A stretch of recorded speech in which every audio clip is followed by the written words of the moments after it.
Assalamualaikum for class. Today is your lecture number 19th. We are going to start question number 6. Hopefully you get it very well. You understood previous questions in that we have done in previous lecture. So we are going to start question number 6. During her trip किसी trip पे, ठीक है, trip mean कहीं hill station पे कहीं पे जाने लगा कोई बंदा, ठीक है, सारा nits a scarf at the rate of, सारा एक स्कार्फ बुनना स्टार्ट करती है। निट्स का मीन होता है बुनना, जो हाथ से सिलाइयों की मदद से, सुइयों की मदद से किसी स्कार्फ को बुनते हैं ना, किसी भी चीज़ को बुनते हैं जो घरों में पहले होता था, वो एक सारा एक स्कार्फ बुनती है at the rate of 690 469 mm mean millimetre. वो 469 मिलीमीटर डेली का स्कार्फ निट करती है, बुनती है, ठीक है, every day. If her trip last 8 days, if her trip, अगर उसकी ट्रिप 8 डेज तक चलती है, वो कहीं गई है तो साथ वो स्कार्फ लेगी ताकि वो रास्ते में बुनना स्टार्ट कर दे। Okay, how much of the scarf will she knitted, how much the scarf, कितना scarf knit will be knitted by the end of the trip, trip के लास्ट पे कितना वो स्कार्फ बुन लेगी, ठीक है student. So sense is very clear. Daily का अगर 8 डेज की ट्रिप है तो डेली का अगर इतना हमारे पास वो स्कार्फ बुनती है 469 millimetre, so we have to just multiply 469 millimetre to 8 to get the exact length of the scarf knitted by Sarah at the end of her trip. Okay, so let's see how to solve just multiplication. So student, I have noted the statement of the question. So let's see how to solve. During her trip, Sarah knits her scarf at the rate of 469 millimeter every day. Okay, so data में क्या क्या लिखेंगे? First में data में क्या लिखेंगे?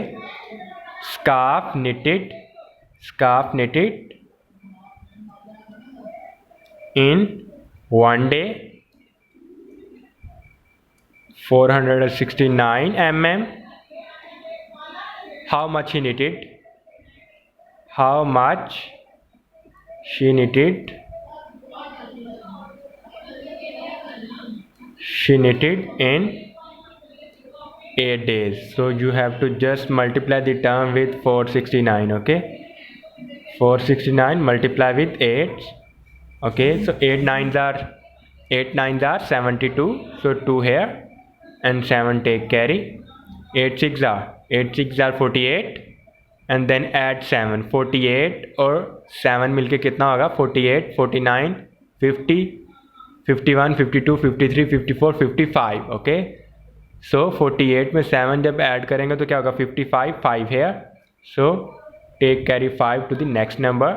8 4s are 32, 8 4s are 32 and then add 5, 37. So our final answer is she knitted, क्योंकि उसकी जो ट्रिप है 8 दिन चाहिए इसलिए हमने 8 से multiply. she knitted scarf in 8 days, 8 days में कितना वो स्कार्फ बुन लेगी? 3752 और साथ मिलीमीटर भी लिखेंगे। Okay, so this is our final answer. So this is very simple question, students. Okay, so move to the next question. So student, here the next question, question number 7 is, if a project needs 955,000 to be completed, then how much money will be needed for 100 such projects. Okay, if a projects need, अगर एक कोई project है, कोई भी काम हो रहा है student, let's see a building projects is another a business project, need a money of for completion 955,000 to be completed. Okay, complete होने के लिए एक प्रोजेक्ट को कितनी मनी नीड होती है?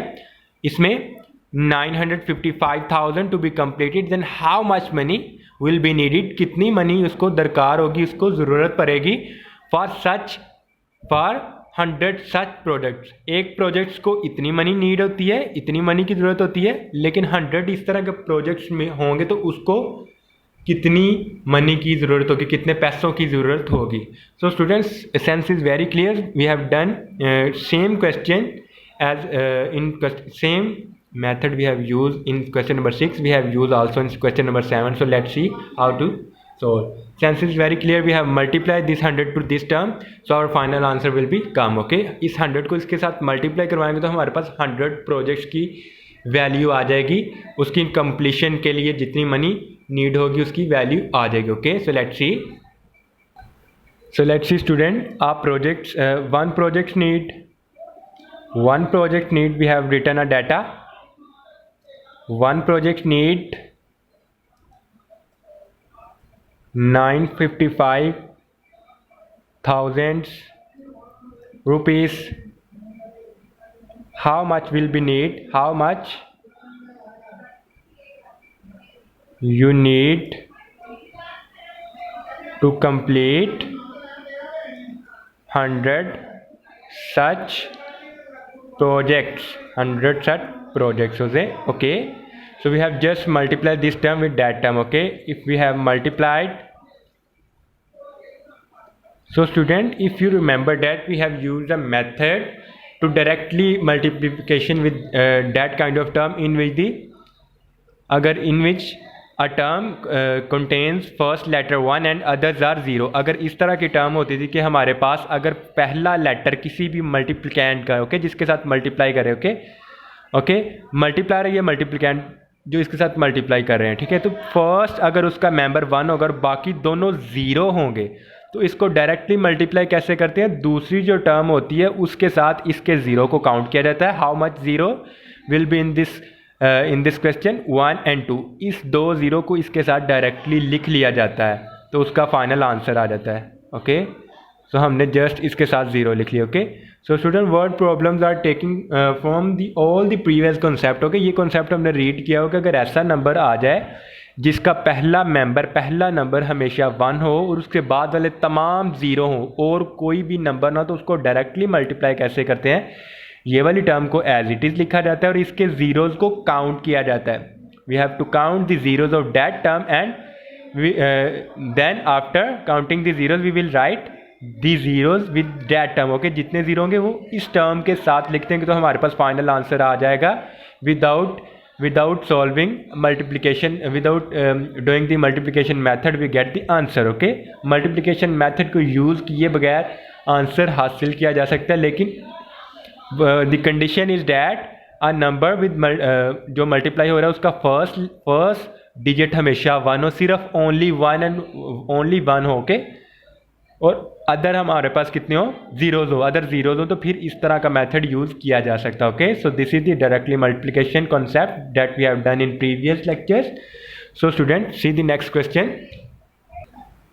सो student, we have done question number 7 and now move to the question number 8. A park can accommodate 50,000 people. Accommodate mean उसको park में अगर कोई फंक्शन वगैरह हमने हेल्ड किया हुआ है तो, या उस पार्क में कितने लोग एक टाइम बैठ सकते हैं. अकोमोडेट मीन उसको अपने अंदर वो समा सकता है, कितने उस लोग एक पार्क में इजीली बैठ सकते हैं या रुक सकते हैं. Okay, 50,000 people. How many people can be accommodated in 10 such parks? How many people can be accommodated in such parks? Okay, students. So students, you have just used the same method we have done in question number 7. Same उसी तरह की condition है कि first digit 1 है और बाकी सारे zeros है, तो सिंपल इस 0 को इसके साथ लिखते हैं तो हमारा फाइनल आंसर आ जाएगा. लेकिन you have to write the data with same method. Okay, data तमाम उसी तरह लिखना है, लेकिन मल्टीप्लिकेशन का मेथड आप इस तरह का भी यूज़ कर सकते हो और दूसरा मल्टीप्लिकेशन मेथड का भी. Okay, so student, this question number 8 is for you for your solving. Okay, so this is your lecture for today. Thank you.